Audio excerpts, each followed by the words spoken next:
Remember when I told a big long story involving many topics, including especially the likes of the FBI, Interpol, the US military, WikiLeaks, all this kind of stuff that I've been involved in?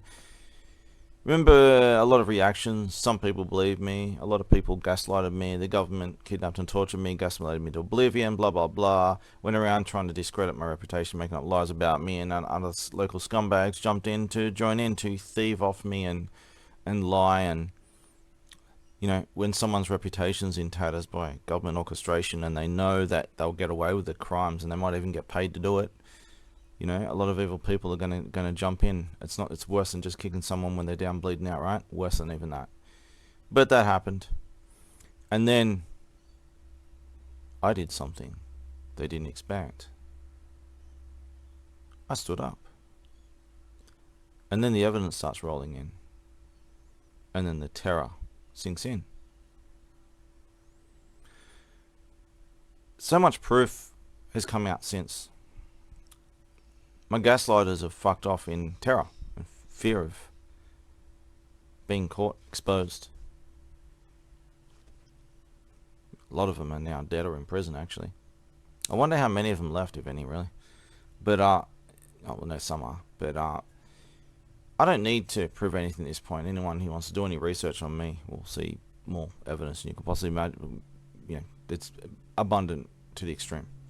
But nonetheless, when you've been gaslighted for years on end to the extreme, to the point where you've been kidnapped and tortured and everything, your whole life has been destroyed, you're scarred beyond recognition, blah, blah, blah, blah, blah. It's still good to see stuff come out even when it's not needed anymore. Proving what you said. So all that stuff about when I used to work with the FBI, the fallout of 9/11, the big internet investigation that happened, all that kind of stuff, and how the FBI had been secretly infiltrated by those we are not allowed to name and shame. Not just the FBI, others as well, but the FBI was a key factor here, because if you infiltrate and take over key positions of power and centralize that power in a so-called law enforcement institution, you control the bottleneck of everything. And that's how the New South Wales police operate, right? But nonetheless, this happened to the FBI back then in the fallout after 9/11. And I've gone into elaborate detail of this. And how could, like many other things that have been proven since, I've said before, kind of beating a dead horse here with evidence, but how could I have possibly known such extreme details and then only for a couple of cherry-picked whistleblowers from the FBI are being poster-childed by the US government right now in preparation for the next US election, saying exactly as I said, intricate details of the infiltration that happened from outsiders, blah, blah, blah. I'll show a clip in a sec regarding this. How could I possibly know? This is what you call a statistical impossibility. There's all kinds of proof in different ways, but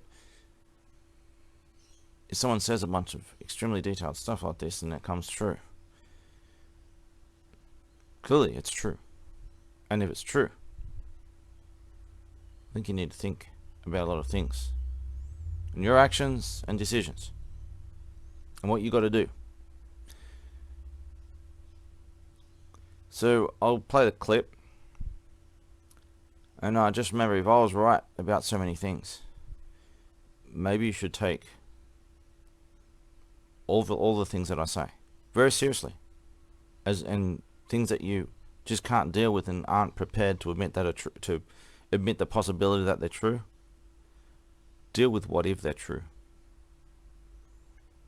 because better now than later, and there ain't no much time left.